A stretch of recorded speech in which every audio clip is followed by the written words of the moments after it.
अगं मावशी, आधी मी एकटी अडकले होते आणि ते आल्यावर आम्ही दोघंही अडकलो. मग काय झालं? मग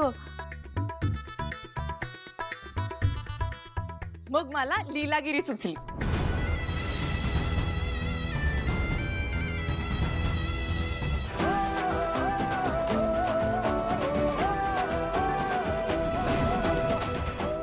नशीब पळून गेल्यामुळे तुम्ही दोघं वाचलात. म्हणजे तसेच मग तुम्ही मेहंदीसाठी हॉलवर पोचलात का? नाही नाही मावशी, तिचं काय झालं, आम्ही तिकडनं पळून गेलो खरे, पण मला ना पळपुटीपणा काही सहन होत नव्हता. शेवटी मी तुझीच मुलगी आहे ना. मग काय झालं ना की मग मी अंकलला म्हणाले की तुम्ही बाहेरच थांबा, कारण कसं आहे बाबा, मी काय साधी सुधी मुलगी आहे का? मी डॉन आहे, डॉन. काय मग काय, शेवटी मुलगी कोणाची आहे? आणि मग काय झालं ना रेऊ, की मी त्यांना बाहेरच ठेवून सरळ आत गेले. म्हणजे ते गुंड होते तिकडे गेलीस? हो, मी गेले आत आणि एकेकाला असलो धुतलं ना, असं असं एकदम चोपलं. म्हणजे मी काठी घेतली आणि मग समोर नाही आला, त्याला असं जोरात मारलं. तेवढेच मागणं आला, मग मागच्या तर पोटातच खूप असलं मी.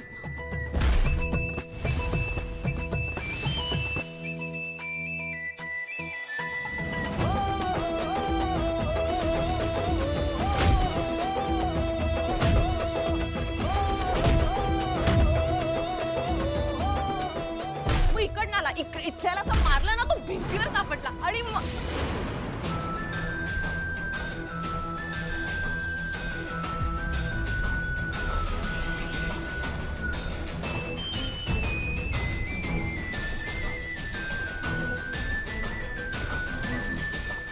झाली तुझी खोटी गोष्ट सांगून?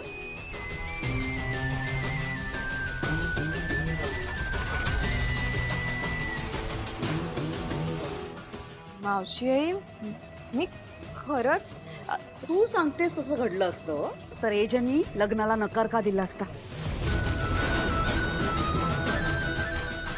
त्याने तर खुश व्हायला हवं ना, कारण तुझ्या गोष्टीप्रमाणे तू एजंटचे प्राण वाचवलेस, बरोबर ना?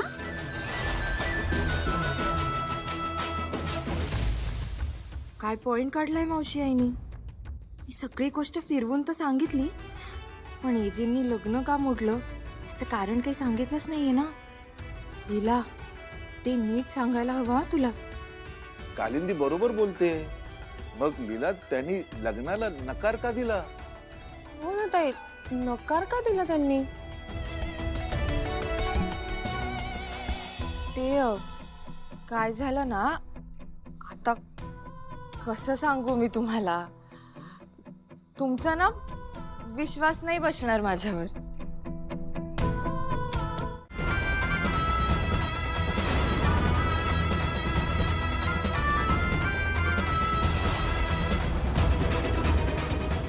आम्ही काय तुमचे गुलाम लागून गेलोत का? तुमची हिम्मत कशी झाली मावशी आईशी असं बोलायची?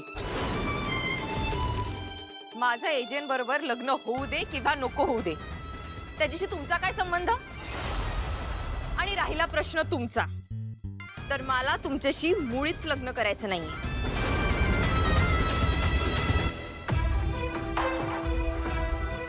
इतका माच? हो, कारण याआधी माझ्या मावशी आईची इच्छा होती की माझं तुमच्याशी लग्न व्हावं, आणि म्हणून मी गप्प होते. ज्या बाईनं कर्ज होतं म्हणून तुझं लग्न ठरवलं, तिच्यासाठी तू गप्प राहिलीस? जोकच आहे. हो, राहिले. बघा, माझ्या आणि माझ्या मावशी आईचं जे नातं आहे ना, ते आमचं आम्हाला माहिती आहे, आणि आमच्या घराच्या गोष्टी चार भिंतींबाहेर गेलेल्या आम्हाला आवडत नाहीत.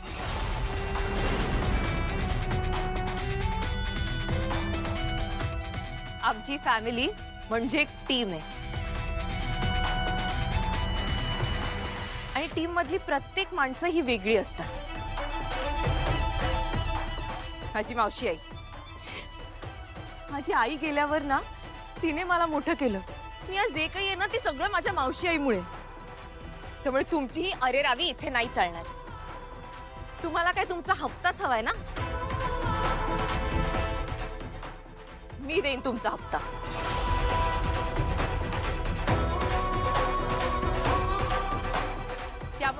पुढे जर हप्ता चुकला तरच बोलायचं. काय आणि हे पैसे येणार आहेत कुठून म्हणे? त्याच्याशी तुम्हाला काय करायचंय? तुम्हाला तुमचे पैसे वेळेत मिळाल्याशी मतलब. नाही तर काय, आम्ही दोघी बहिणी मिळून करू कष्ट आणि कमवू पैसे. आणि सगळं कर्ज व्याजासकट फेडू. तेव्हा आता निघा.